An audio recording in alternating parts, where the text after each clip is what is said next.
Chapter 1. Introduction. The Night That Changed Everything. The Immortal Man, written by James Pullen, 2025. Chapter 0. Introduction. The Night That Changed Everything. The night was cloaked in a thick veil of fog, the kind that wrapped around the world like a shroud, muffling sounds and blurring the edges of reality. Streetlights flickered like distant stars, their glow barely penetrating the mist that rolled in from the nearby river. It was the kind of night that made the familiar feel foreign, as if the world had shifted just slightly on its axis, leaving everything out of place. In the heart of the city, a small cafe named the Midnight Brew stood defiantly against the encroaching darkness. Its neon sign buzzed softly, casting a warm glow that spilled onto the sidewalk, inviting weary souls to step inside. Inside, the air was thick with the rich aroma of coffee and the sweet scent of pastries, a comforting contrast to the chill outside.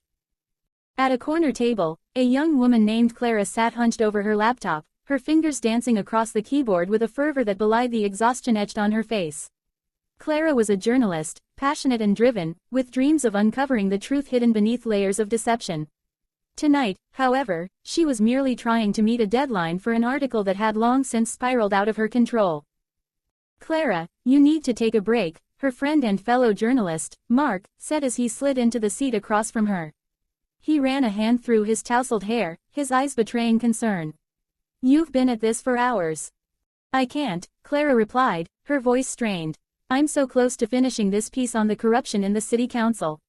If I can just get this last bit down." She trailed off, her gaze drifting back to the screen, where words blurred together in a haze of frustration. Mark sighed, leaning back in his chair. "You know, sometimes stepping away can give you a fresh perspective. You've been working yourself to the bone. Just look at you." He gestured to the dark circles under her eyes, the way her shoulders slumped as if carrying the weight of the world. Clara opened her mouth to protest but was interrupted by the sudden ringing of her phone. She glanced at the screen and frowned. It was an unknown number. Hesitating for a moment, she answered, "Hello. Clara, it's me, Detective Harris." The voice on the other end was gruff, tinged with urgency. "I need you to come down to the station. We've got something you'll want to see." Her heart raced. Detective Harris was a source she had cultivated over the years, a man who had seen the city's darkest corners and had the scars to prove it. "What is it?" she asked, her curiosity piqued. "It's about the councilman you've been investigating. There's been a development. You need to see it in person." Clara exchanged a glance with Mark, who raised an eyebrow in question. "I'll be there," she said, her voice steady despite the adrenaline surging through her veins. She hung up and looked at Mark, who was already standing, his expression a mix of concern and excitement. "Looks like you're off to the races," he said, a hint of a smile breaking through his worry. "Just promise me you'll be careful." "Always," Clara replied, though she knew that the thrill of the chase often clouded her judgment. She grabbed her bag and rushed out of the cafe, the cool night air hitting her like a splash of cold water. As she made her way to the police station, Clara's mind raced with possibilities. What could Harris have found? The corruption she had been uncovering was deep-rooted, tangled in a web of lies and deceit that stretched far beyond the councilman. She had been following leads for weeks, piecing together a story that could shake the very foundations of the city. The police station loomed ahead, its stark facade illuminated by harsh fluorescent lights. Clara pushed through the heavy glass doors, her heart pounding in her chest. The station was bustling with activity, officers moving about with purpose, their faces etched with the seriousness of their work. "Clara," Detective Harris called from across the room, waving her over. He was a tall man, his presence commanding, with a face that had seen too much. "Thanks for coming. What's going on?" she asked, her voice barely above a whisper as she approached him. "Follow me," he said, leading her through a maze of desks and officers. They reached a small conference room, the door closing behind them with a soft click. Harris gestured for her to sit. "We've got a lead on the councilman." A witness came forward, claiming to have seen him meeting with some unsavory characters late last night.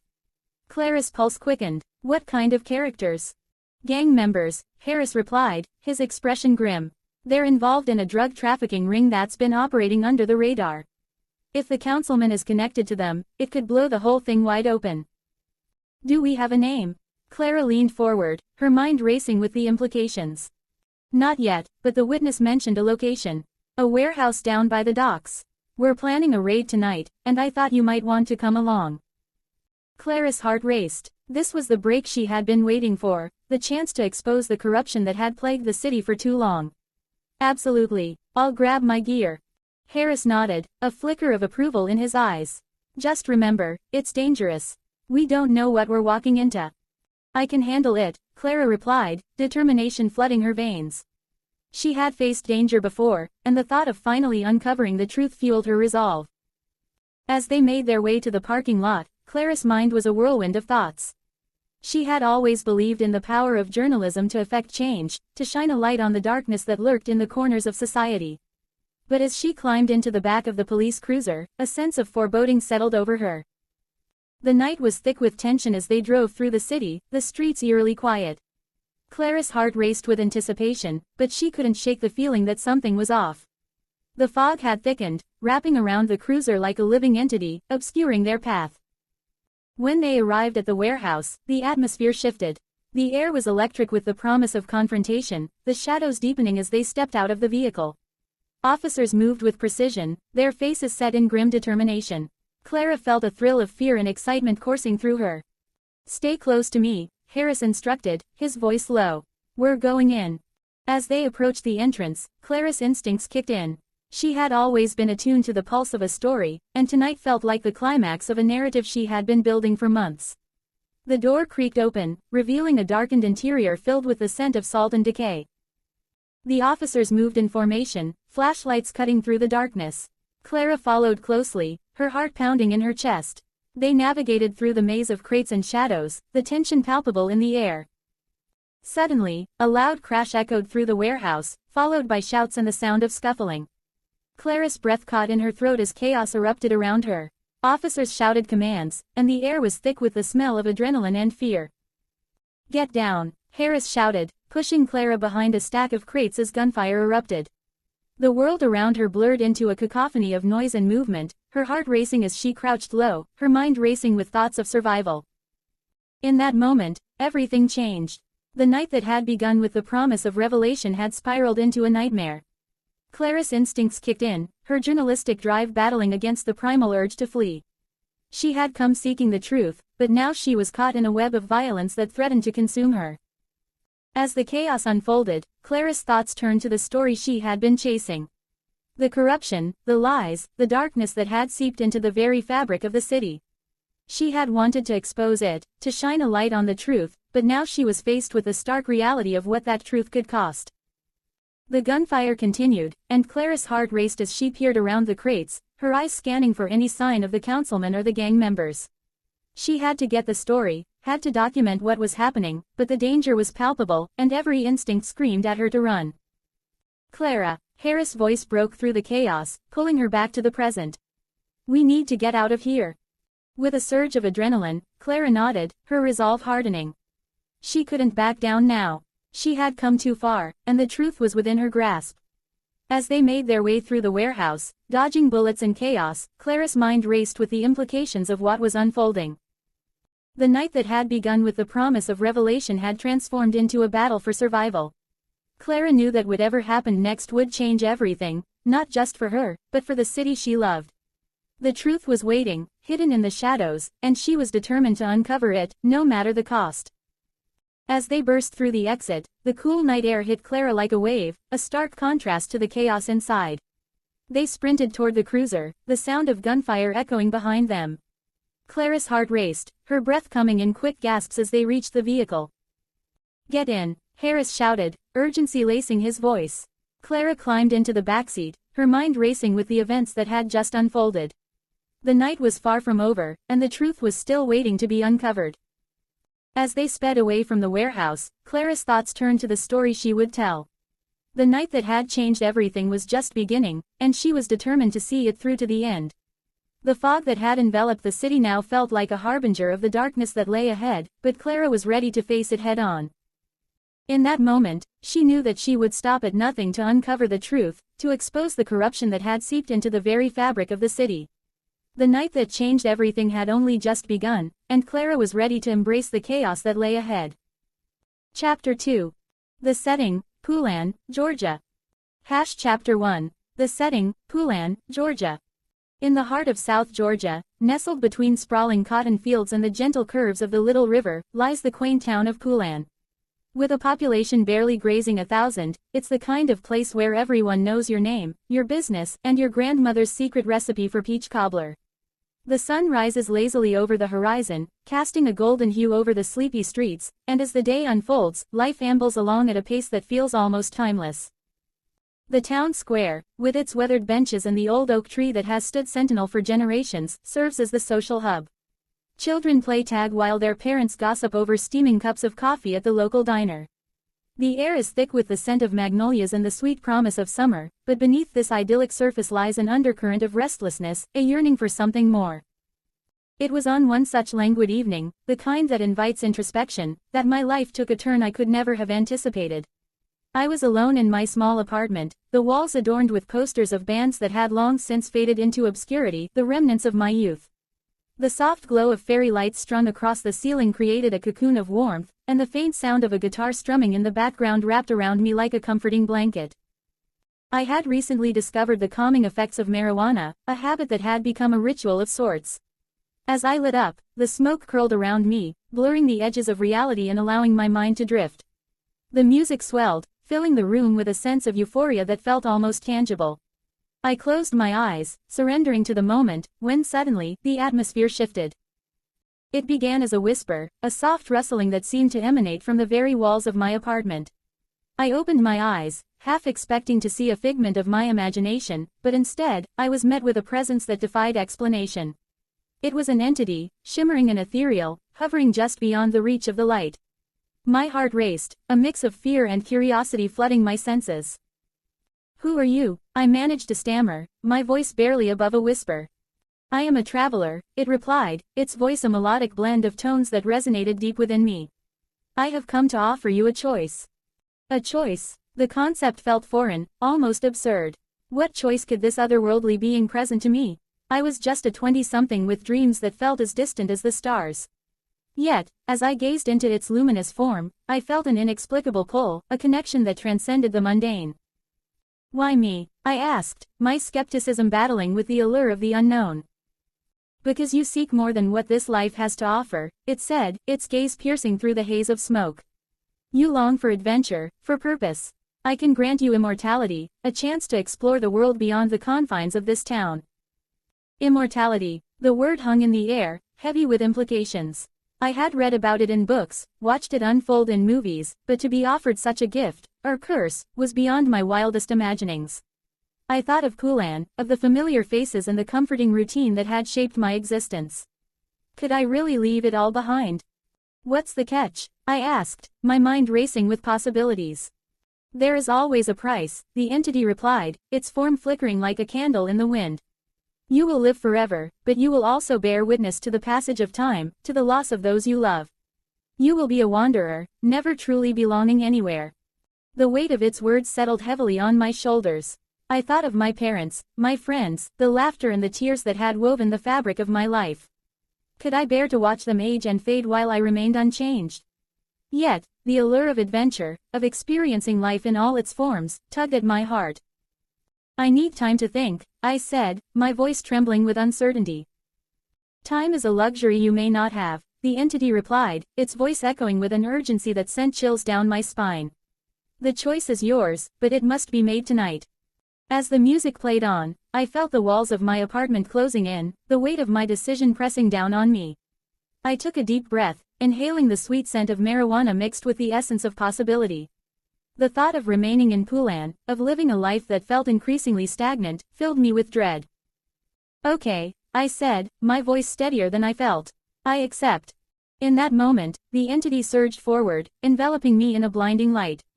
I felt a rush of energy coursing through my veins, a sensation unlike anything I had ever experienced. It was as if the very essence of the universe was being poured into me, filling every crevice of my being. I gasped, my body trembling as the transformation began. Time seemed to stretch and warp around me, the world outside my apartment fading into a blur. I was no longer just a man in Poulan, I was becoming something more, something eternal. Memories flashed before my eyes, my childhood, my first love, the laughter of friends gathered around a bonfire. Each moment was a thread in the tapestry of my life, and as I embraced them, I felt a profound sense of connection to everything I had ever known. But with this awakening came a realization that sent a shiver down my spine. I was no longer bound by the constraints of mortality, but I was also severed from the very fabric of human experience. I would watch as the world changed around me, as seasons turned and generations passed. The weight of eternity settled upon me, a burden I had not anticipated. As the light began to fade, I found myself back in my apartment, the music still playing softly in the background. I looked around, my heart racing with a mix of exhilaration and trepidation. The walls felt different, the air charged with a new energy. I was alive, but I was also irrevocably altered. The entity had vanished, leaving me alone with my thoughts. I stood up, feeling a strange sense of clarity wash over me. I was no longer just a resident of Poulan, I was now a part of something much larger, a journey that would take me far beyond the borders of this small town. As I stepped outside, the cool night air enveloped me, and I gazed up at the stars twinkling in the vast expanse of the sky. Each one felt like a promise, a reminder of the adventures that awaited me. I took a deep breath, feeling the weight of eternity settle into my bones. In that moment, I understood that my transformation was not just about living forever, it was about embracing the unknown, about seeking out the beauty and chaos of existence. I was ready to embark on a journey that would take me to places I had only dreamed of, to experience life in all its forms, and to discover what it truly meant to be immortal. And so, as the sun began to rise over Poulan, casting a warm glow over the town, I stepped forward into the unknown, ready to embrace the wonder, confusion, and weight of eternity that lay ahead. Chapter 3. The Encounter in the Shadows. Chapter 2. The Encounter in the Shadows. The sun dipped below the horizon, casting long shadows across the quiet streets of Poulan. The air was thick with the scent of freshly cut grass and the distant sound of cicadas, creating a symphony of summer that lulled the town into a state of tranquility. It was a place where everyone knew each other, where the gossip of the day was shared over cups of sweet tea on porches, and where the pace of life was dictated by the rising and setting of the sun. Yet, beneath this serene surface, the shadows held secrets, secrets that would soon intertwine with my own. I had always found solace in the solitude of my small room, a sanctuary filled with the remnants of my teenage years, posters of bands I admired, books that had shaped my thoughts, and the ever-present haze of marijuana smoke that curled lazily in the air. Music was my escape, a way to drown out the noise of the world and delve into the depths of my own mind. On that particular night, the melodies of my favorite album wrapped around me like a warm blanket, inviting me to drift into a state of blissful oblivion. But as the clock ticked past midnight, something shifted. The music faded into the background, and an unsettling stillness enveloped the room. It was as if the universe held its breath, waiting for something to unfold. I leaned back against the worn fabric of my couch, my eyes half closed, when I felt it, a presence lurking just beyond the periphery of my consciousness. At first, I dismissed it as a trick of my mind, a figment conjured by the smoke and the music. But as the seconds stretched into minutes, the sensation grew stronger, more insistent. I opened my eyes, and the dim light of my room flickered, casting eerie shadows that danced along the walls. My heart raced as I sat up, the weight of an unseen gaze pressing down on me. "Hello," I called out, my voice trembling slightly. The silence that followed was deafening, but I could feel it, the energy crackling in the air, a palpable force that sent shivers down my spine. I was not alone. Then, from the corner of my eye, I caught a glimpse of movement. A figure emerged from the shadows, stepping into the faint light that illuminated my room. My breath caught in my throat as I took in the sight before me. The entity was unlike anything I had ever seen, a being of ethereal beauty, with skin that shimmered like moonlight and eyes that glowed with an otherworldly intensity. It was both mesmerizing and terrifying, a paradox that held me captive. "Do not be afraid," the figure spoke, its voice a melodic whisper that resonated deep within my soul. "I am here to guide you." "Guide me," I echoed, my mind racing to comprehend the reality of the situation. "Who are you?" "I am a traveler of the shadows, a keeper of secrets," it replied, stepping closer. "And you, my dear, have been chosen for a journey that transcends the boundaries of life and death." The weight of its words hung in the air, heavy with implications I could scarcely grasp. Chosen, journey, my heart pounded in my chest as I struggled to process the enormity of what was unfolding. "What do you mean?" I asked, my voice barely above a whisper. The figure tilted its head, a knowing smile playing on its lips. You possess a spark within you, a potential that has yet to be realized. But to embrace it, you must first confront the shadows that dwell within. I felt a chill run down my spine at the mention of shadows. My life had been marked by moments of darkness, loss, regret, and the weight of unfulfilled dreams. Was this entity suggesting that I had to face those demons? The thought was daunting, yet there was an undeniable allure to the idea of transformation, of becoming something greater than myself. What do I have to do? I asked, my curiosity piqued despite the fear that gnawed at me. Follow me, the figure beckoned, extending a hand that shimmered like starlight. Together, we will traverse the realms of existence, and you will discover the truth of your being. With a mixture of trepidation and exhilaration, I took its hand. The moment our fingers touched, a surge of energy coursed through me, igniting every nerve ending and awakening a sense of purpose I had never known. In an instant, the room around us dissolved, and I was enveloped in a whirlwind of colors and sensations. We soared through the fabric of reality, leaving behind the familiar confines of my room. The world morphed around us, shifting and swirling like a kaleidoscope. I glimpsed fleeting images, memories of my life, moments of joy and sorrow, laughter and tears.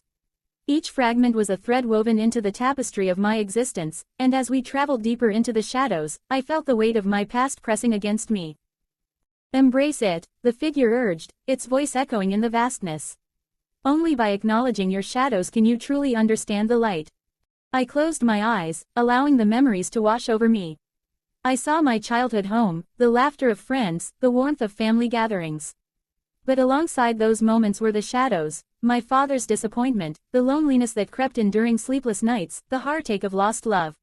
Each memory was a reminder of the struggles I had faced, the battles I had fought within myself. As I confronted these shadows, I felt a strange sense of liberation. The weight that had burdened me for so long began to lift, replaced by a newfound clarity. I was not defined by my past, I was shaped by it. The darkness was a part of me, but it did not have to dictate my future. Now, let us move forward, the figure said, guiding me through the swirling chaos. You are ready to embrace your true self. With a final surge of energy, we emerged into a realm bathed in light. It was a place unlike any I had ever seen, a landscape of vibrant colors and ethereal beauty, where the air hummed with possibility. I felt alive, invigorated by the energy that surrounded me.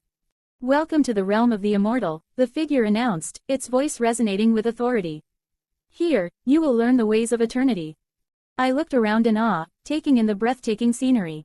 It was a world where time held no sway, where the boundaries of existence blurred into a tapestry of infinite potential. I felt a sense of belonging, as if I had finally found my place in the universe. What must I do? I asked, my heart racing with anticipation. First, you must learn to harness your power, the figure replied. You will face trials that will test your resolve, but through them, you will grow stronger. Embrace the shadows, for they will guide you to the light. As I stood in this new realm, I felt a sense of purpose blossoming within me. I was no longer just a boy from Poulan, I was on the brink of becoming something extraordinary. The journey ahead would be fraught with challenges, but I was ready to confront them. I was ready to embrace my destiny. And so, with the figure by my side, I took my first steps into the unknown, ready to explore the depths of my existence and uncover the secrets that lay hidden in the shadows. The encounter that had begun in the quiet of my room had set me on a path of transformation, and I was determined to see it through to the end. As we ventured deeper into the realm of the immortal, I felt the weight of eternity pressing upon me, a reminder that my journey was just beginning. The shadows would always be a part of me, but now, I understood their significance. They were not to be feared, they were to be embraced. And in that embrace, I would find my true self. The adventure awaited, and I was ready to face whatever lay ahead. Chapter 4. The Transformation Begins. Chapter 3. The Transformation Begins. The night air in Poulan was thick with the scent of damp earth and the distant hum of cicadas, a familiar backdrop to my solitary rituals. I had always found solace in the embrace of music, the gentle strumming of my guitar weaving a tapestry of sound that wrapped around me like a comforting blanket. But that night, as I sat cross-legged on the worn wooden floor of my dimly lit living room, the atmosphere felt charged, electric with an energy I couldn't quite place. I had rolled a joint, the familiar motions almost automatic, and lit it with a flick of my lighter. The first puff filled my lungs with a warm, soothing smoke, and I leaned back against the wall, letting the music wash over me. It was a mix of blues and folk, the kind of sound that spoke to the soul, and I closed my eyes, surrendering to the rhythm. Little did I know that this night would mark the beginning of a transformation that would alter the very fabric of my existence. As the smoke curled around me, I felt a shift in the air, a subtle change that made the hairs on the back of my neck stand on end. I opened my eyes, half expecting to see a trick of the light or a figment of my imagination. But there, emerging from the shadows, was a figure, a man, or something that resembled one. He was tall and lean, with an ethereal glow that seemed to pulse with the beat of my heart. His eyes were deep pools of darkness, and as they locked onto mine, I felt an inexplicable pull, a magnetic force that drew me closer. "Who are you?" I managed to whisper, my voice barely breaking the silence that enveloped us.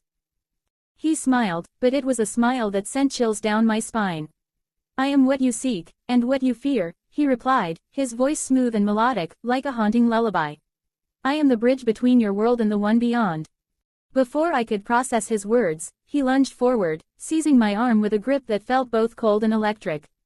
Panic surged through me, but I was frozen, caught in the web of his gaze. And then, in a swift motion, he bit down on my forearm, his teeth piercing my skin with a ferocity that sent waves of pain coursing through me. It was a pain unlike any I had ever experienced, sharp and consuming, as if he were siphoning my very essence. The encounter was brief, a mere heartbeat in the grand tapestry of time, but it felt like an eternity. As quickly as he had appeared, he vanished into the shadows, leaving me gasping for breath, clutching my arm where the wound throbbed. I stumbled back, my mind racing, trying to comprehend what had just transpired. Had I imagined it? Was it a hallucination brought on by the smoke and the music? But the pain was real, and as I looked down at my arm, I saw the mark he had left, a deep, crimson bite that seemed to pulse with a life of its own. Confusion washed over me, mingling with a sense of dread. What had I become? What had he done to me? The hours that followed were a blur of disbelief and fear. I paced my small living room, the walls closing in around me as I tried to make sense of the encounter. I could still feel the lingering sensation of his touch, the coldness that had seeped into my bones. I glanced at the clock, its hands ticking away the seconds, each one a reminder of my mortality. But as the night wore on, I began to notice something strange. The pain in my arm began to fade, replaced by a warmth that spread through my body, igniting every nerve ending with a newfound energy. I sank onto the couch, my heart racing as I felt a surge of strength coursing through me. It was as if the very essence of life was being poured into my veins, revitalizing me in ways I had never imagined. I closed my eyes, surrendering to the sensation, and for the first time, I felt truly alive. But with that vitality came a gnawing fear. What did this mean? What had I become? As dawn broke over Poulan, casting a golden hue across the landscape, I stood at the window, watching the world awaken. The town was bathed in a soft light, the familiar sights of my childhood taking on a new significance. I felt a connection to everything around me, as if I were part of a greater tapestry, woven into the very fabric of existence. But beneath that connection lay an unsettling truth. I was no longer the man I had been just hours before. Days turned into weeks, and I found myself grappling with the changes that had taken hold of me. The bite on my arm had healed almost instantly, leaving no trace of the encounter except for a faint scar that shimmered in the light. I felt stronger, faster, and more aware of my surroundings than ever before. My senses were heightened, the world around me bursting with color and sound. I could hear the whispers of the wind, the rustle of leaves, and the heartbeat of the earth itself. But with each passing day, I also felt the weight of eternity pressing down on me. I was no longer bound by the limitations of mortality, yet I was haunted by the knowledge that I was now an immortal man. The implications of my transformation loomed large, casting a shadow over my once simple life in Poulan. I was no longer just a musician, a dreamer lost in the melodies of my own making. I was something more, something that defied explanation. I sought solace in my music, pouring my confusion and fear into every note I played. The guitar became my refuge, a way to express the turmoil within me.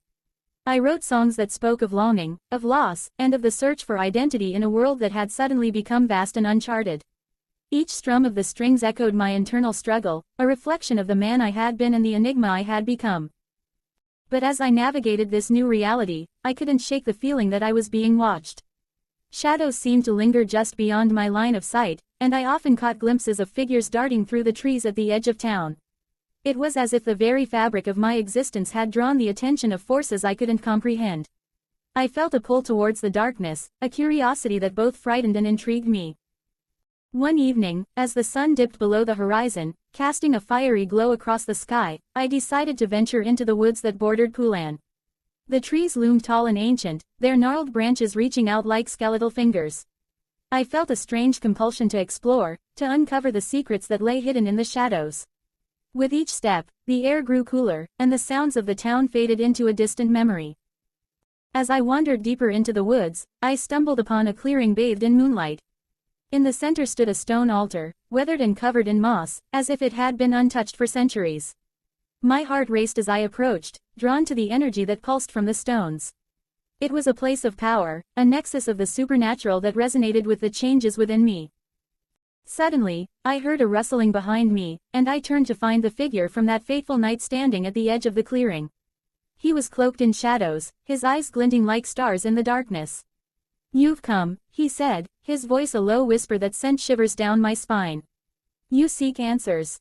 "Who are you?" I demanded, my voice trembling with a mixture of fear and anger. "What have you done to me?"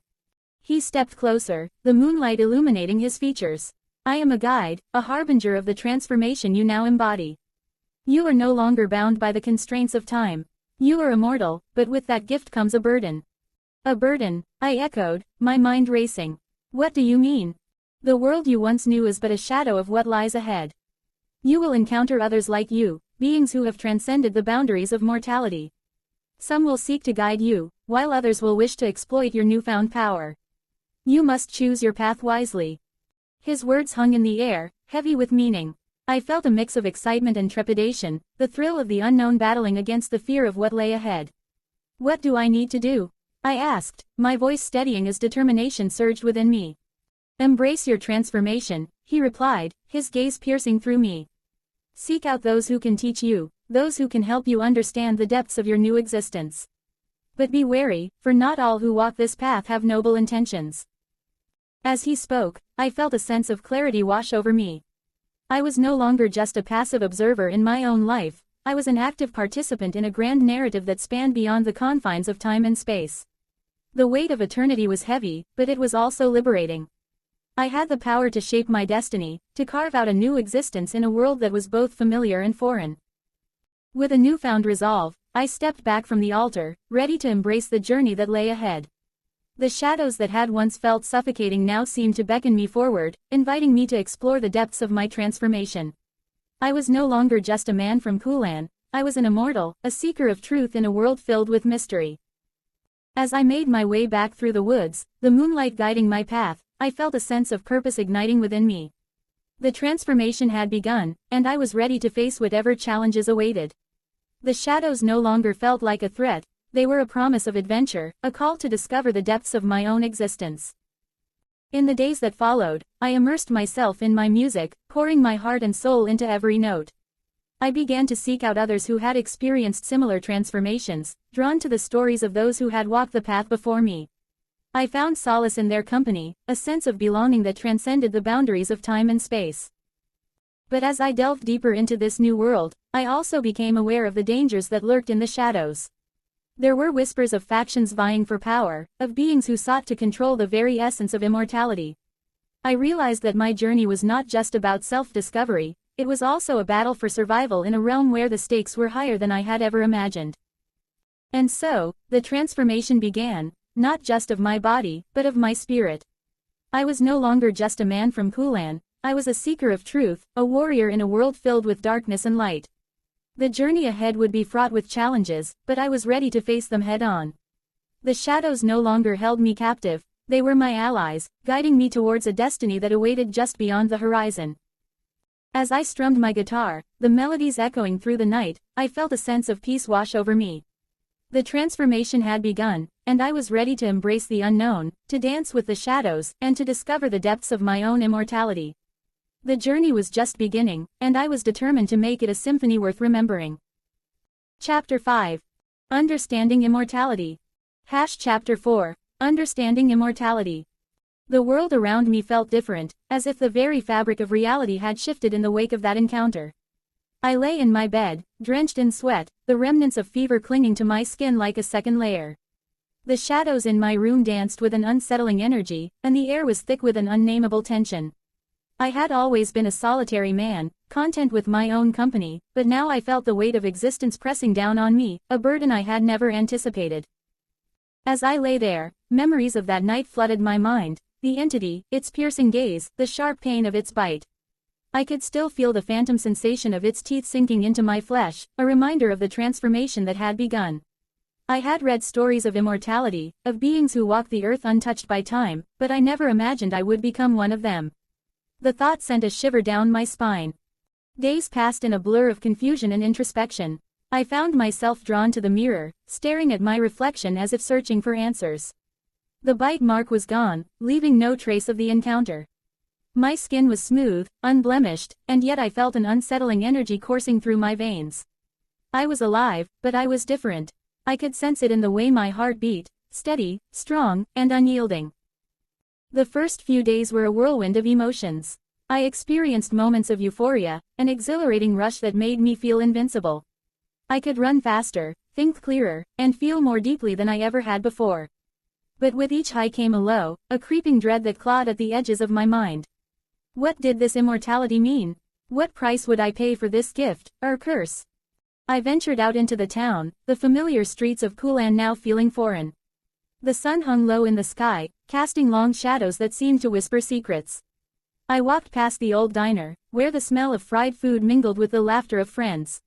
I watched as families gathered, their lives unfolding in a beautiful tapestry of moments. I felt a pang of longing, a desire to be part of that world, yet I knew I was now an outsider, a spectator in a life that no longer belonged to me. The townsfolk greeted me with their usual warmth, but I could sense their curiosity.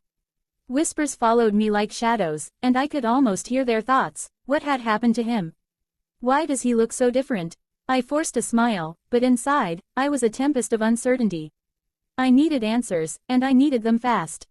That evening, I returned home, the weight of the day pressing heavily on my shoulders. I sank into my worn-out armchair, the familiar contours offering little comfort. I closed my eyes, trying to quiet the storm within. It was then that I heard it, a soft, melodic voice that seemed to resonate from the depths of my mind. "Embrace it," the voice urged. "You are not alone." I opened my eyes, startled. The room was empty, yet the voice lingered, wrapping around me like a warm embrace. I felt a pull, an invitation to explore the depths of my new existence. I had to understand what I had become. Over the next few weeks, I delved into research, scouring books and articles on immortality, the supernatural, and the myths that had shaped humanity's understanding of life and death. I learned of ancient beings, of vampires and gods, of those who had walked the earth for centuries. Each story resonated with me, a reflection of my own journey. But I also discovered the darker side of immortality, the loneliness, the loss, the burden of watching loved ones fade away while I remained unchanged. One night, as I sat surrounded by a mountain of books, I stumbled upon a passage that sent chills down my spine. It spoke of the eternal ones, beings who had transcended mortality but were bound by a code, a set of rules that governed their existence. They were not merely immortal, they were guardians of balance, tasked with preserving the delicate equilibrium between life and death. I felt a flicker of hope. Perhaps there was a purpose to my transformation, a reason for my existence beyond mere survival. I needed to find them, to understand the path I was meant to walk. With newfound determination, I set out to uncover the truth. I reached out to local historians, folklore enthusiasts, and even the town's elderly residents, hoping to glean any information about the Eternal Ones. Each conversation brought me closer to understanding the legacy I had inherited, but it also deepened my sense of isolation. The more I learned, the more I realized how far removed I was from the life I once knew. One evening, I found myself at the town library, poring over dusty tomes and faded manuscripts. The librarian, an elderly woman with kind eyes, approached me. "You've been here quite a bit, haven't you?" she asked, her voice gentle. I nodded, feeling a connection to her warmth. "I'm searching for something beyond the ordinary." She studied me for a moment, her gaze piercing yet compassionate. "Sometimes, the answers we seek are hidden in the stories of those who came before us. Have you ever considered that your journey might be intertwined with theirs? Her words struck a chord within me. I realized that I was not just a passive observer, I was part of a larger narrative, a thread woven into the tapestry of existence. I began to see the connections between my life and the lives of those who had come before me, those who had faced their own trials, who had sought meaning in a world that often felt chaotic and unforgiving. As the days turned into weeks, I embraced my new reality. I explored the depths of my abilities, testing the limits of my strength and agility. I discovered that I could heal quickly, that my senses were heightened, and that I could perceive the world in ways I had never imagined. Each revelation was a step toward understanding my immortality, yet it also came with a growing sense of responsibility. I began to feel the weight of eternity pressing down on me. The more I learned, the more I understood that immortality was not merely a gift, it was a burden. I would witness the passage of time, the ebb and flow of life, while remaining unchanged. Friends would age and die, families would grow and dissolve, and I would be left to navigate the void they left behind. One night, as I stood on the porch of my home, gazing at the stars that twinkled like distant memories, I felt a profound sense of loneliness wash over me. I longed for connection, for companionship, yet I feared the inevitable heartache that would come with it. How could I allow myself to love when I knew I would outlive those I cared for? In that moment of vulnerability, the voice returned, soothing and melodic. You are not meant to walk this path alone. Seek out those who share your burden, those who understand the weight of eternity. I took a deep breath, allowing the words to sink in. Perhaps there were others like me, others who had faced the trials of immortality and emerged stronger for it. I needed to find them, to forge connections that transcended the boundaries of time. With renewed purpose, I set out to explore the world beyond Poulan. I traveled to nearby towns, seeking out gatherings of those who spoke of the supernatural, of the hidden truths that lay beneath the surface of reality. I met individuals who had experienced their own transformations, each with their own stories of struggle and triumph. Through these encounters, I began to understand the true nature of immortality. It was not merely about living forever, it was about finding meaning in the moments we shared, in the connections we forged. I learned that the Eternal Ones were not just guardians of balance, they were also a community, a family bound by shared experiences and a commitment to one another. As I delved deeper into this newfound world, I discovered the importance of mentorship and guidance.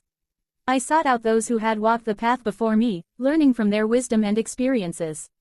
They taught me the intricacies of my abilities, the responsibilities that came with my immortality, and the importance of embracing the present moment.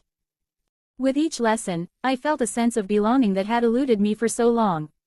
I was no longer just a solitary figure wandering through life, I was part of something greater, a tapestry woven with the threads of countless lives. I began to understand that immortality was not a curse but a gift, a chance to make a difference, to leave a legacy that would endure long after I was gone.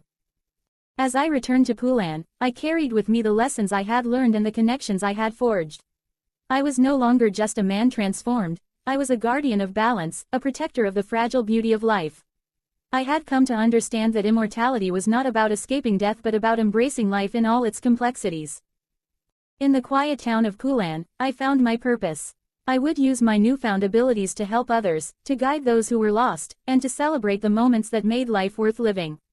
I had learned to embrace the weight of eternity, to find joy in the connections I forged, and to honor the memories of those who had come before me. As I stood on the porch once more, gazing at the stars that twinkled like distant dreams, I felt a sense of peace wash over me. I was no longer alone, I was part of a greater narrative, a story that would continue to unfold long after I was gone. And in that moment, I understood the true meaning of immortality. It was not just about living forever, it was about living fully, embracing the beauty of existence, and cherishing the connections that made life worth living. Chapter 6. The Burden of Eternal Life.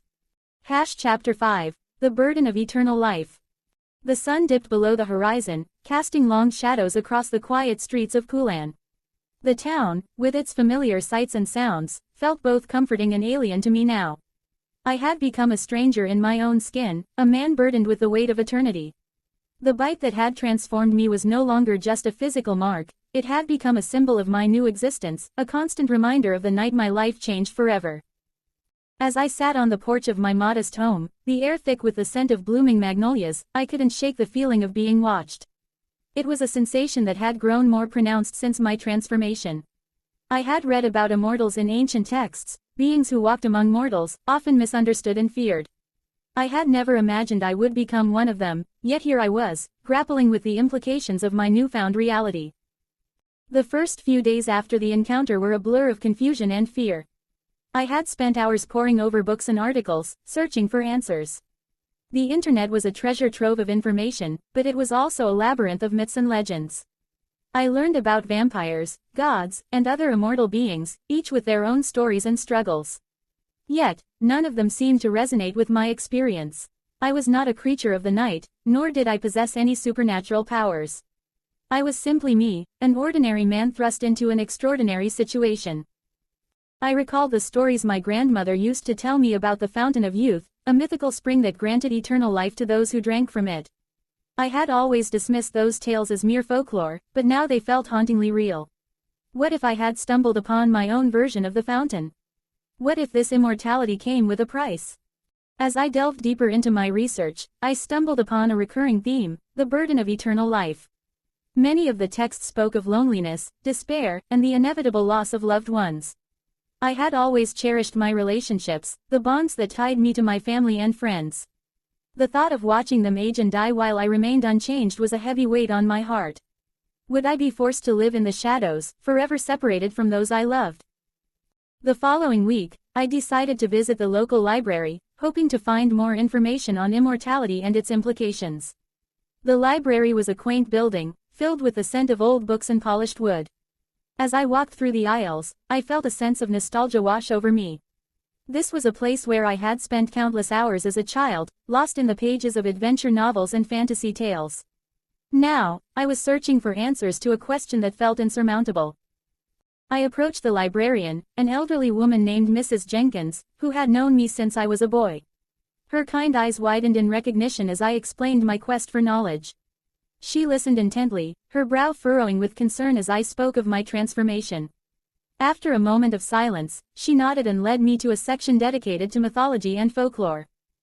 Many cultures have their own interpretations of immortality, she said, pulling a dusty tome from the shelf. But be warned, dear. Immortality is often portrayed as a curse rather than a blessing. I took the book from her hands, its cover worn and faded.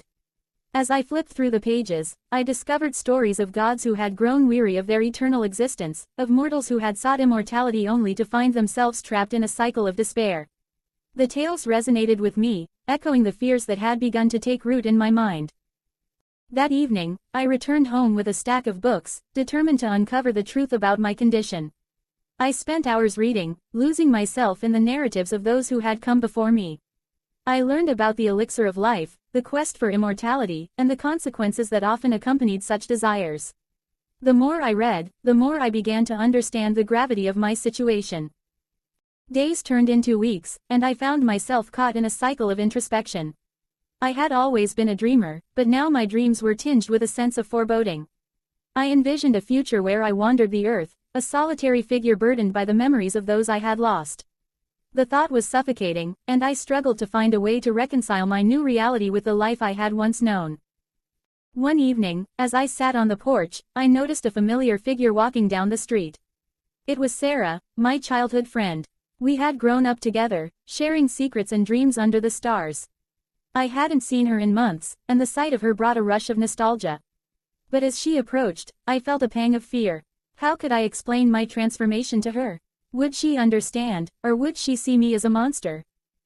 "Hey, stranger," she called out, her voice bright and cheerful. "I've missed you." I forced a smile, my heart racing. "Hey, Sarah, it's good to see you." We exchanged pleasantries, and I found myself drawn to her warmth and laughter. For a moment, I forgot about the burden I carried. We talked about old times, reminiscing about our shared childhood. But as the conversation deepened, I felt the weight of my secret pressing down on me. "Is everything okay?" she asked, her brow furrowing with concern. "You seem different." I hesitated, searching for the right words. "I've just been going through some changes," I finally admitted, my voice barely above a whisper. "Changes? What kind of changes?" she pressed, her curiosity piqued. I took a deep breath, the truth teetering on the edge of my lips. But just as I was about to reveal my secret, a flicker of doubt washed over me. Would she still see me as her friend if she knew the truth? Would she fear me? I'm just trying to figure things out, I said instead, deflecting her question. You know how it is. She nodded, but I could see the concern etched on her face. If you ever want to talk, I'm here for you. You don't have to go through this alone. Her words struck a chord within me, and for the first time since my transformation, I felt a glimmer of hope. Perhaps I didn't have to bear this burden alone. Perhaps there was a way to navigate this new reality without losing the connections that mattered most. As the days turned into weeks, I began to open up to Sarah about my fears and uncertainties. I shared my research, the stories of immortals who had come before me, and the weight of loneliness that loomed over me. To my surprise, she listened without judgment, her eyes filled with empathy. I can't pretend to understand what you're going through, she said softly, but I want to help you. You don't have to face this alone. Her support became a lifeline, grounding me in a reality that felt increasingly surreal. We spent countless evenings together, talking about everything and nothing, and I found solace in her presence. With each passing day, I began to realize that while immortality might separate me from the world, it didn't have to sever my connections. But as I embraced this newfound hope, I couldn't shake the feeling that my transformation came with a price. I had read enough to know that immortality often attracted danger. The entity that had bitten me was still a mystery, and I couldn't help but wonder if it would return. Would I be hunted for what I had become? Would I be forced to confront the darkness that lurked in the shadows? One night, as I lay in bed, I was jolted awake by a sense of foreboding. The air felt charged, and I could hear the distant sound of footsteps echoing outside. My heart raced as I peered through the window, scanning the darkness for any sign of movement. But the street was empty, the stillness almost deafening. I couldn't shake the feeling that I was being watched. The entity that had transformed me was out there, lurking in the shadows, waiting for the right moment to strike. I had become a target, and the burden of my immortality felt heavier than ever. In the days that followed, I became increasingly paranoid. I avoided going out at night, fearing that the entity would return. I confided in Sarah about my fears, and she encouraged me to confront them head-on. You can't let this consume you, she said firmly. You have to take control of your life. Her words resonated with me, igniting a spark of determination within. I couldn't allow fear to dictate my existence. I had to face whatever lay ahead, even if it meant confronting the darkness that had changed my life forever. With Sarah by my side, I began to explore the town, seeking answers and understanding. We visited local historians, delving into the folklore of Poulan and the surrounding areas. We uncovered tales of creatures that roamed the night, beings that had once been revered and feared. Each story added another layer to my understanding of immortality, but it also deepened my sense of unease. One evening, as we sat beneath the stars, I shared my fears with Sarah. What if I'm not meant to be immortal? I asked, my voice trembling. What if this is a curse? She took my hand, her grip reassuring. You have the power to shape your own destiny. Just because you've been given this gift doesn't mean you have to accept it blindly. You can choose how to live your life. Her words struck a chord within me, igniting a sense of purpose I hadn't felt before. I realized that while immortality was a burden, it was also an opportunity, a chance to make a difference in the world, to leave a legacy that would endure long after I was gone. With renewed determination, I began to embrace my new reality. I sought out ways to use my immortality for good, to help those in need and make a positive impact on the lives of others. I volunteered at local charities, mentored troubled youth, and became involved in community initiatives. Each act of kindness filled the void within me, reminding me that while I may be immortal, my time was still precious. As I navigated this new path, I found solace in the connections I forged with others. I learned to cherish the moments spent with loved ones, knowing that while they may age and change, the bonds we shared would endure. I began to see my immortality not as a curse, but as a chance to create a legacy that would transcend time. But even as I embraced this new purpose, the shadows of my past loomed large. The entity that had transformed me was still a mystery, and I knew that I couldn't escape the darkness forever. I had to confront it, to understand the nature of my transformation and the forces that had shaped my existence. One fateful night, as I stood on the porch, I felt a familiar presence in the air. The hairs on the back of my neck stood on end, and I turned to see a figure emerging from the shadows. It was the entity, the being that had changed my life forever. My heart raced as I faced it, the memories of that night flooding back. "Why are you here?" I demanded, my voice steady despite the fear coursing through me. The entity regarded me with an intensity that sent shivers down my spine. "You have embraced your immortality," it said, its voice echoing like a distant whisper. "But the burden you carry is not one to be taken lightly." "What do you mean?" I asked, my pulse quickening. "Immortality is a gift, but it is also a curse. You will witness the passage of time, the loss of those you hold dear. You will face challenges that will test your resolve. Are you prepared for the weight of eternity?" I swallowed hard, the gravity of its words sinking in. "I'm willing to face whatever comes my way," I replied, my voice unwavering. I refuse to let fear dictate my life. The entity studied me for a moment, and I could sense a flicker of approval in its gaze. "Then you must learn to navigate the shadows. Embrace your immortality, but do not forget the importance of connection. It is the bonds you forge that will sustain you through the trials ahead." With that, the entity vanished into the night, leaving me alone with my thoughts. I stood on the porch, the weight of its words echoing in my mind. I had been given a second chance at life, an opportunity to shape my destiny. But with that came the responsibility to navigate the complexities of immortality. As I turned to re-enter my home, I felt a sense of clarity wash over me. I would not shy away from the burden of eternal life. Instead, I would embrace it, using my experiences to guide others and create a legacy that would endure long after I was gone. The journey ahead would not be easy, but I was ready to face it head-on. With Sarah by my side and a renewed sense of purpose, I would navigate the complexities of immortality, forging connections that would transcend time and leave a lasting impact on the world. And so, as the stars twinkled above, I took a deep breath, ready to embrace the burden of eternal life. Chapter 7. The Search for Answers.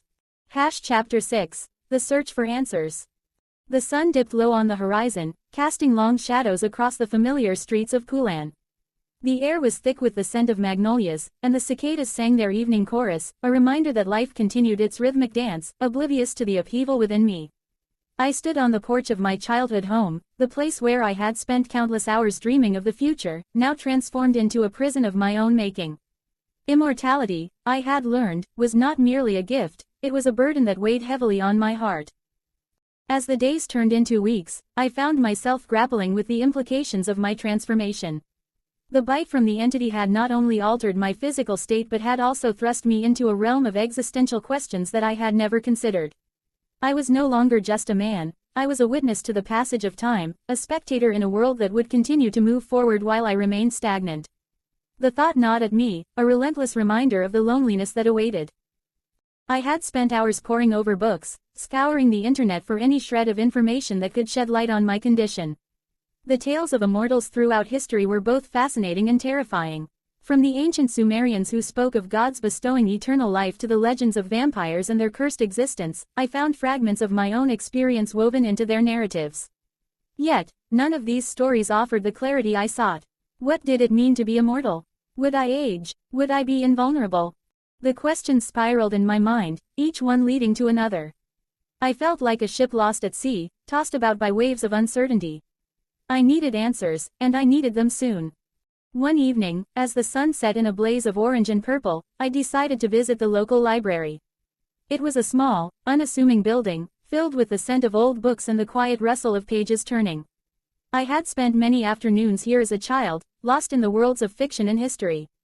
Now, it felt like my only refuge in a world that had become increasingly alien. I approached the librarian, an elderly woman named Mrs. Hargrove, who had known me since I was a boy. Her eyes widened as she recognized me, but there was a flicker of concern that crossed her face. "You look different, dear," she said softly, her voice laced with worry. "I've been going through some changes," I replied, forcing a smile. "I'm looking for books on immortality, myths, and legends." Her brow furrowed as she led me to a section filled with dusty tomes and ancient texts. "You might find what you're looking for here, but be careful. Some stories are better left untold." I nodded, feeling a chill run down my spine. I spent hours sifting through the books, absorbing the tales of those who had lived beyond their time. I learned of the elixir of life sought by alchemists, the fountain of youth that had lured explorers to their doom, and the tragic stories of those who had been cursed with eternal life. Each story resonated with me, echoing my own fears and desires. As I delved deeper into the lore, I stumbled upon a book that caught my attention, The Immortal's Dilemma. The cover was worn, and the pages were yellowed with age. It spoke of the emotional toll of immortality, the loneliness that accompanied the gift, and the burden of watching loved ones age and die. I felt a knot tighten in my stomach as I read the words. The author had experienced the same anguish I was beginning to understand. Eternal life is a double-edged sword, the book warned. With each passing year, the immortal must confront the reality of their existence. They become a vessel of memories, carrying the weight of those they have lost. Love becomes a fleeting moment, a bittersweet reminder of what once was. I closed the book, my heart heavy with the truth it contained. I had already begun to feel the pangs of loss. My friends, my family, each day they grew older while I remained unchanged. The thought of watching them fade away, of being left behind, filled me with dread. Determined to find answers, I sought out others who might share my experience. I turned to online forums and social media groups dedicated to the supernatural and the unexplained. It was there that I found a community of individuals who claimed to have undergone similar transformations. They shared their stories, their struggles, and their coping mechanisms. Some had embraced their immortality, finding solace in the knowledge that they were part of something greater. Others, however, were consumed by despair, haunted by the memories of those they had lost. I reached out to a few of them, hoping to connect and share my own experience. One individual, a woman named Alara, responded with an invitation to meet. She lived in a nearby town and had been navigating her own journey for over a century. I felt a mix of excitement and trepidation as I prepared to meet her. Would she have the answers I sought? Would she understand the weight of my burden? The day of our meeting arrived, and I found myself sitting across from Alara in a quaint cafe. She was striking, with long dark hair and piercing green eyes that seemed to hold the wisdom of ages. As we spoke, I felt an immediate connection, a shared understanding of the complexities of our existence. "I've been alive for over 100 years, she said, her voice steady. "I've seen the world change in ways I never thought possible. But with each passing decade, I've also watched those I love slip away. It's a painful reality." Her words resonated deeply within me. "How do you cope with it?" I asked, my voice barely above a whisper. Alara leaned back, her expression contemplative. "You learn to cherish the moments you have. You find new connections, new loves, but you also accept that loss is a part of life. It's a cycle that never ends, and you must find a way to navigate it." I listened intently as she shared her experiences, her triumphs, and her heartaches. She spoke of the importance of creating a legacy, of finding purpose in the lives of those she touched. "We may be immortal, but we are still human," she reminded me. "Our emotions, our connections, they define us." As our conversation deepened, I began to feel a sense of hope. Perhaps I could find a way to embrace my immortality, to transform the burden into a gift.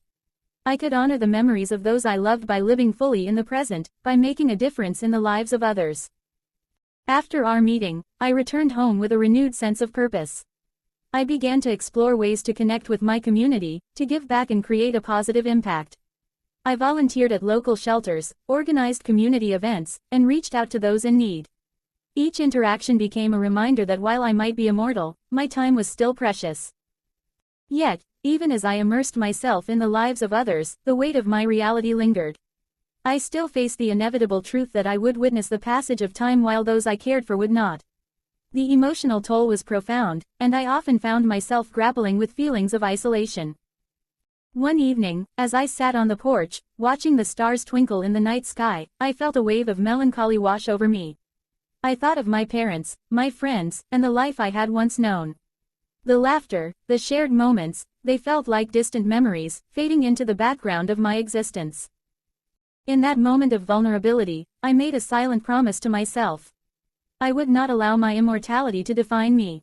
I would honor the lives of those I loved by living fully, by embracing each day as a gift. I would seek out new experiences, new connections, and find joy in the fleeting moments that life offered. As the days turned into months, I began to find a sense of balance. I learned to navigate the complexities of my existence, to cherish the memories while also embracing the present. I formed new friendships, built new relationships, and found solace in the beauty of life's impermanence. Yet, the search for answers continued. I still sought to understand the nature of my transformation, the entity that had changed my life forever. I delved deeper into the myths and legends, searching for clues that might lead me to the truth. I discovered tales of ancient beings who had walked the earth, guardians of knowledge and wisdom. Perhaps there was a way to connect with them, to seek their guidance. With each passing day, I felt a growing sense of purpose. I was no longer just a passive observer of life, I was an active participant, determined to make a difference in the world around me. The search for answers had become a journey of self-discovery, a path that would lead me to a deeper understanding of my own existence. As I stood on the porch, gazing at the stars above, I felt a sense of peace wash over me. I was no longer burdened by the weight of immortality, instead, I embraced it as a part of my identity. The search for answers had transformed into a quest for meaning, and I was ready to face whatever lay ahead. In the quiet town of Poulan, life continued its gentle rhythm, and I was determined to find my place within it. The journey was far from over, but I was no longer afraid. I had discovered that even in the face of eternity, there was beauty to be found in the fleeting moments of life. And with that realization, I took a deep breath, ready to embrace the next chapter of my extraordinary existence. Chapter 8. The Impact on Relationships. Chapter 7. The Impact on Relationships. The sun dipped below the horizon, casting long shadows over the quiet streets of Poulan. The town, with its familiar sights and sounds, felt both comforting and suffocating. As I walked through the neighborhood, I was acutely aware of the changes within me, changes that would ripple through every relationship I held dear. Immortality was not just a personal journey, it was a transformation that would redefine my connections with others. The weight of eternity. In the days following my transformation, I found myself grappling with an unsettling dichotomy.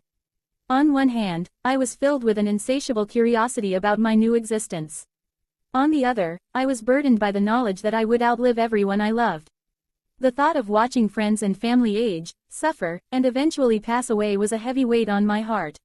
I had always cherished the bonds I formed with others, but now, those very bonds felt like chains, binding me to a fate I had never chosen.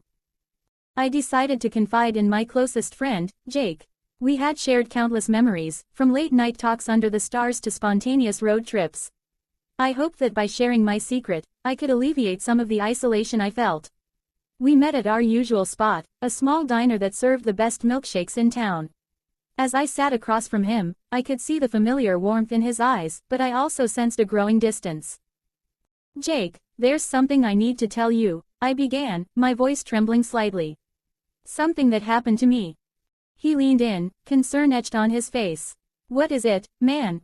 You look like you've seen a ghost." I took a deep breath, the weight of my revelation pressing down on me. "I'm not like everyone else anymore. I'm immortal." Jake's laughter echoed through the diner, a sound that felt both comforting and jarring. "Come on, man, you're joking, right? Immortal, like a vampire or something?" I shook my head, the gravity of my words sinking in. "I'm serious. I was bitten by something, some kind of entity. I don't know how to explain it, but I've changed." His laughter faded, replaced by a look of disbelief. "You expect me to believe that? You're pulling my leg." "I wish I were," I replied, my heart racing. "I've done research. There are stories, legends about beings like me. I can't explain it, but it's real." The silence that followed was deafening. Jake's expression shifted from skepticism to concern, and I could see the wheels turning in his mind. "If this is true, what does it mean for you? For us?" The strain of secrets. As I navigated the complexities of my new reality, I became increasingly aware of the strain my secret placed on my relationships.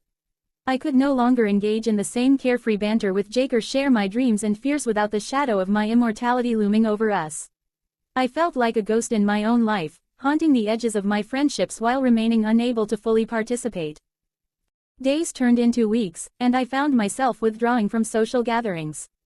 I watched as my friends celebrated milestones, birthdays, weddings, and new jobs, while I stood on the sidelines, a silent observer. The laughter and joy around me felt like a distant echo, a reminder of the life I could no longer fully embrace. One evening, I attended a gathering at Jake's house. The air was filled with laughter and the clinking of glasses, but I felt like an outsider. As I watched my friends share stories and reminisce about our shared past, I felt an overwhelming sense of loss. I was no longer part of their world, I was a relic of a bygone era. "Hey, you okay?" Jake asked, pulling me aside. His concern was palpable, and I could see the worry etched on his face. "Yeah, just thinking," I replied, forcing a smile. "It's good to see everyone." He studied me for a moment, his brow furrowing. You've been distant lately. Is there something you're not telling me? I hesitated, the weight of my secret pressing down on me. It's complicated, Jake. I just need some time to figure things out. The ripple effect. As the weeks turned into months, the impact of my immortality began to extend beyond my immediate circle. My family, too, felt the strain of my transformation. I visited my parents more frequently, but each encounter was tinged with an unspoken tension. They were aging, their bodies showing signs of wear, while I remained unchanged. I could see the worry in their eyes, the questions they dared not voice. One afternoon, I sat with my mother in her sunlit kitchen, the aroma of freshly baked cookies filling the air. She looked at me, her expression a mix of love and concern. You seem different, honey. Is everything okay? I forced a smile, but inside, I felt a storm brewing. I'm fine, Mom, just busy with work. She reached across the table, her hand resting on mine. You know you can talk to me about anything, right? I'm always here for you. And I felt a wave of guilt wash over me. I wanted to share my truth, to unburden myself, but the fear of her reaction held me back. What would she think of her son, now an immortal being? Would she see me as a monster, or would she accept me as I was? I appreciate that, Mom. I really do, I said, pulling my hand away gently. I just need some time to sort things out. Seeking connection. In my quest for understanding, I sought out others who had experienced similar transformations. I scoured the internet, delving into forums and chat rooms dedicated to the supernatural. It was there that I discovered a community of individuals who shared their stories of immortality, each narrative unique yet eerily familiar. I connected with a woman named Alara, who claimed to have lived for centuries. Her words resonated with me, and we began exchanging messages. She spoke of the loneliness that accompanied immortality, the heartache of watching loved ones fade away. Her experiences mirrored my own, and for the first time, I felt a sense of connection. Being immortal is a double-edged sword, she wrote in one message. You gain time, but you lose the ability to truly connect with others. It's a burden that few can understand. Her words struck a chord, and I found solace in our conversations. Alara became a confidant, someone who understood the weight of my secret. We discussed the philosophical implications of immortality, the moral dilemmas it presented, and the emotional toll it exacted. In her, I found a kindred spirit, someone who had navigated the treacherous waters of eternal life. The turning point. As I continued to explore my new reality, I realized that I could no longer hide from my loved ones. The burden of secrecy was suffocating, and I needed to confront the truth. I decided to invite Jake over for a heart-to-heart conversation, hoping to bridge the gap that had formed between us. We sat on my porch, the evening air thick with tension. I could see the concern etched on his face, and I knew this was the moment of reckoning. Jake, I need to tell you something important, I began, my voice steady. He nodded, his expression serious. I'm listening. I'm immortal, I said, the words hanging in the air like a heavy fog. I was bitten by something, and it changed me. I don't age, and I don't know what that means for my future. Jake's eyes widened, disbelief flickering across his face. You're serious? You really believe that? I know it sounds crazy, but it's true. I've done research, and I've spoken to others who have experienced the same thing. It's real, Jake. For a moment, silence enveloped us. I could see the gears turning in his mind as he processed my revelation. If this is true, what does it mean for us? For our friendship? It means I'll be here while everyone else ages and moves on, I replied, my voice thick with emotion. I don't want to lose you, but I don't know how to navigate this. The path forward. In the days that followed, I felt a shift in my relationship with Jake. The weight of my secret had been lifted, and while there was still uncertainty, there was also a newfound understanding. We began to talk openly about my immortality, exploring the implications it had on our friendship and the world around us. I can't pretend that this doesn't change things, Jake said one evening as we sat on my porch, the stars twinkling above us. But I'm here for you, man. We'll figure it out together. His words filled me with hope, and I realized that while immortality was a burden, it didn't have to be a solitary one. I could still forge connections, even if they were tinged with the knowledge of my eternal existence. As I continued to navigate my relationships, I learned to embrace the moments I had with my loved ones. I made a conscious effort to be present, to cherish the time we had together. I began to document my experiences, writing down my thoughts and feelings in a journal.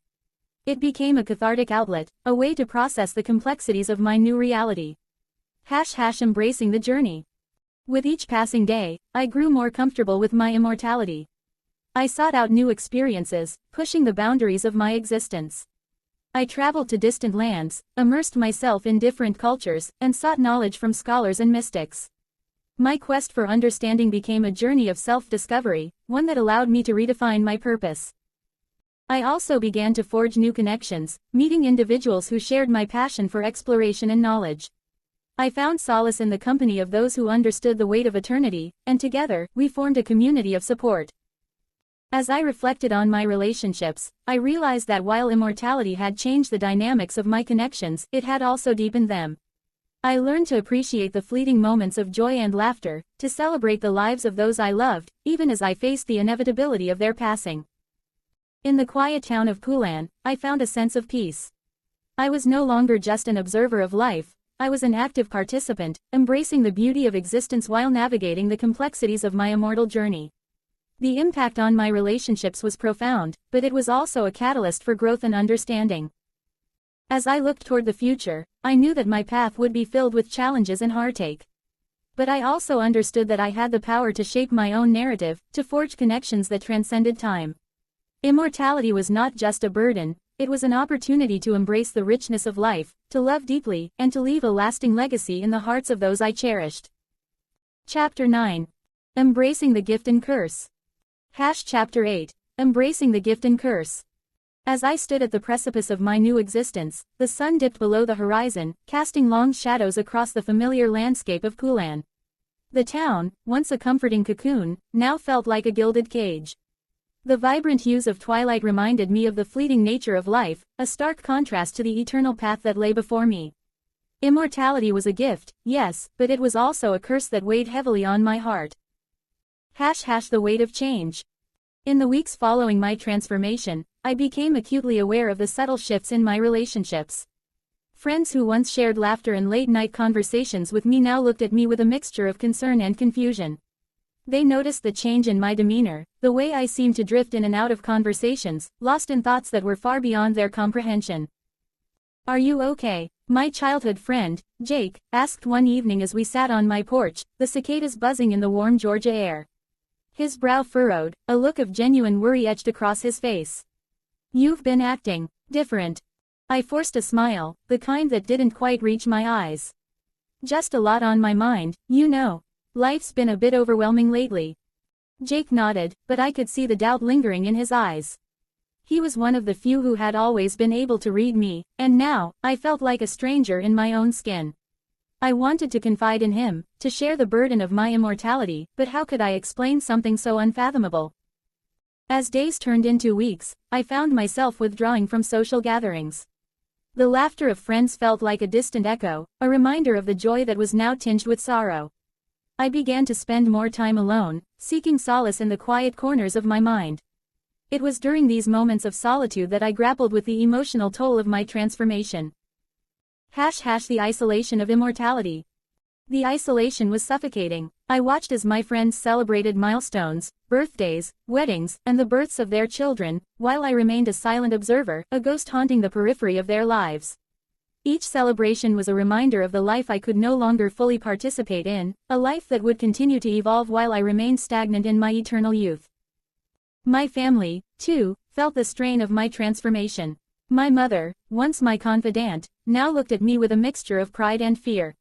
She had always been the anchor in my life, but now, I sensed a growing distance between us. "You're still my son," she would say, her voice trembling with emotion. "But I can't help but worry about what this means for you." I wanted to reassure her, to tell her that I was still the same person she had raised, but how could I explain the complexities of my new reality?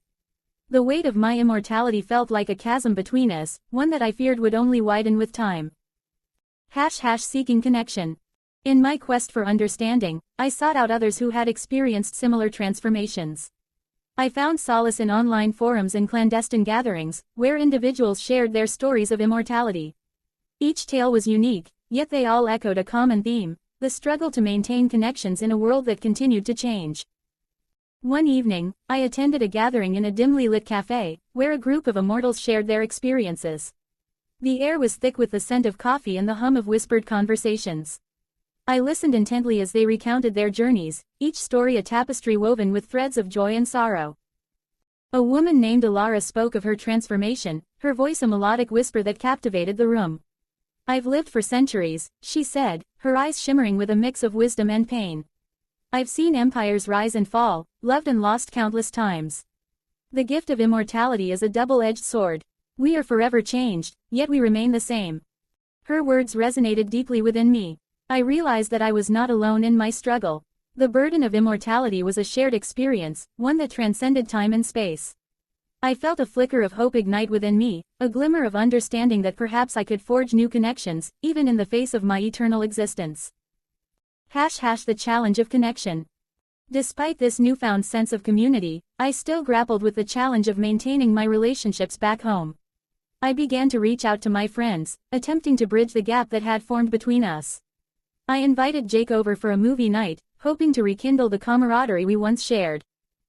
As we settled into the familiar rhythm of our friendship, I felt a sense of relief wash over me. We laughed at the same jokes, reminisced about our childhood adventures, and for a moment, I felt like the man I used to be. But as the night wore on, I could sense the unspoken questions lingering in the air. "Have you thought about what you want to do with your life?" Jake asked, his tone casual yet probing. "I mean, you've got all the time in the world now, right?" The weight of his words hung heavily between us. I took a deep breath, searching for the right response. "I'm still figuring things out," I replied, my voice steady. "It's a lot to process." Jake nodded, but I could see the concern etched on his face. "Just promise me you won't shut us out. We're here for you, man. You don't have to go through this alone." His words struck a chord within me. I realized that while my immortality set me apart, it didn't have to sever the bonds I held dear. I could embrace this gift and curse, not by isolating myself, but by allowing others to share in my journey. Embracing the gift. With renewed determination, I began to embrace my immortality as a gift rather than a burden. I sought to live each day with intention, cherishing the moments I had with my loved ones. I started volunteering at the local community center, engaging with the youth and sharing my experiences. I found joy in mentoring others, using my unique perspective to inspire those around me. As I immersed myself in the lives of others, I discovered a profound sense of purpose. I realized that while I may be immortal, the impact I could have on the lives of those around me was fleeting. I began to cherish the connections I forged, understanding that each relationship was a thread in the tapestry of my existence. I also rekindled my passion for music, using it as a means of expression. I started writing songs that reflected my journey, weaving together themes of love, loss, and the beauty of life. The melodies became a cathartic outlet, allowing me to process my emotions and share my story with the world. The balance of life. As I navigated this new chapter of my life, I learned to balance the weight of my immortality with the joys of human connection. I embraced the gift of eternal life while acknowledging the curse that came with it. I understood that while I would witness the passage of time, I could also create lasting memories with those I loved. My relationships began to flourish once more. I found solace in the laughter of friends, the warmth of family, and the shared experiences that made life worth living. I learned to communicate openly about my struggles, allowing my loved ones to support me in ways I never thought possible. In the end, I discovered that immortality was not just about living forever, it was about the connections we forge along the way. It was about embracing the gift and curse, finding beauty in the transient nature of life, and cherishing every moment as if it were a precious jewel. As I stood on my porch, watching the sun rise over Poulan once more, I felt a sense of peace wash over me. I was no longer just an immortal man, I was a man who had learned to embrace the complexities of existence, to find joy in the journey, and to cherish the bonds that made life truly meaningful. Chapter 10. Conclusion. A new perspective on life. Chapter 9. Conclusion. A new perspective on life.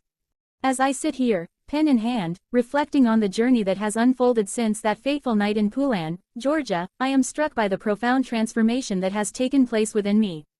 The quiet town that once felt like a cocoon of simplicity has become a backdrop for a life that transcends the ordinary.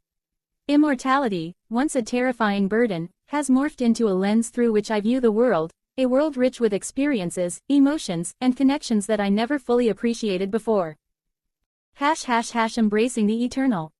In the early days of my transformation, I was consumed by fear and confusion. The bite that marked my initiation into immortality was not just a physical wound, it was a catalyst that forced me to confront the fragility of life. I had watched friends and family age, their laughter fading into memories, while I remained untouched by the passage of time. The weight of eternity felt like a shackle, binding me to a reality where I was destined to witness the inevitable decay of those I loved. But as the months turned into years, I began to shift my perspective. I realized that immortality was not merely a curse, it was an opportunity, a chance to explore the depths of human experience. I traveled to distant lands, immersing myself in cultures that were as diverse as they were enlightening. Each journey was a brushstroke on the canvas of my existence, adding color and depth to a life that had once felt monochromatic. The world is my classroom. With each new destination, I encountered people whose stories resonated with my own. I met a wise old man in a bustling market in Marrakesh who spoke of the importance of living in the moment, of cherishing the fleeting beauty of life. His words echoed in my mind, reminding me that while I may be immortal, the essence of life lies in its transience. I learned to savor the taste of a sunset, the laughter of children, and the warmth of human connection. In Kyoto, I found solace in the tranquil gardens, where cherry blossoms danced in the wind. I spent hours meditating beneath the trees, contemplating the nature of existence. It was here that I began to understand the delicate balance between life and death, joy and sorrow. Immortality, I realized, was not about escaping the cycle of life, it was about embracing it fully, with all its complexities. The weight of wisdom. As I delved deeper into the human experience, I became acutely aware of the responsibility that came with my immortality. Knowledge, I discovered, was a double-edged sword. The more I learned, the more I understood the intricacies of human emotion, the joy of love, the pain of loss, the beauty of connection. I witnessed the struggles of those around me, their battles against time and circumstance, and I felt a profound sense of empathy for their plight. I sought out scholars and mystics, eager to unravel the mysteries of existence. Each conversation was a thread woven into the tapestry of my understanding. I learned of the interconnectedness of all beings, the shared struggles and triumphs that define the human experience. My immortality became a bridge, connecting me to the collective consciousness of humanity. Relationships reimagined. Yet, as I embraced my new reality, I found that my relationships were forever altered. Friends who once shared my laughter began to drift away, unable to comprehend the weight of my transformation. I watched as their lives unfolded, filled with milestones and memories that I could no longer partake in. The emotional toll was heavy, a constant reminder of the chasm that separated me from the world I once knew. But amidst the distance, I also discovered unexpected connections. I formed bonds with those who had experienced loss, those who understood the fragility of life. We shared stories, tears, and laughter, finding solace in our shared humanity. I learned that while I may be immortal, I was not immune to the pain of loss, rather, I was more attuned to it, more capable of empathizing with the struggles of others. A life well lived. As the years rolled on, I began to see my immortality as a canvas for a life well lived. I sought out experiences that challenged me, that pushed me beyond my comfort zone. I climbed mountains, swam in oceans, and danced under the stars. I immersed myself in art, literature, and philosophy, each pursuit enriching my understanding of the human condition. I discovered that love, in all its forms, was the greatest teacher of all. I fell in love with a woman whose spirit ignited a fire within me. Our time together was fleeting, yet it was filled with moments of profound connection. I learned to cherish the time we had, to savor each shared glance and whispered word. When she eventually passed, I felt the weight of her absence, but I also felt gratitude for the love we had shared. It was a reminder that even in the face of loss, love endures. A new perspective. Now, as I reflect on my journey, I understand that immortality is not a destination but a continuous evolution. It is a journey of self-discovery, of embracing the complexities of life with open arms. I have learned to find beauty in the mundane, to appreciate the fleeting moments that make life extraordinary. In the quiet moments of solitude, I often return to Poulan, the town that witnessed my transformation. I walk the familiar streets, now imbued with a sense of reverence. The simplicity of life here serves as a reminder that even in the face of eternity, it is the small moments that define our existence. The legacy of immortality. As I pen these final words, I am filled with a sense of peace. I have come to accept my immortality not as a burden but as a gift that allows me to explore the depths of life, to connect with others, and to leave a legacy of love and understanding. I may be an immortal man, but I am also a man who has learned to live fully, to embrace the beauty of existence in all its forms. In the end, it is not the years that define a life but the moments that fill them. I am grateful for the journey that has brought me here, for the lessons learned and the connections forged. As I continue to navigate the uncharted waters of eternity, I carry with me the wisdom of the ages, a new perspective on life that transcends time itself.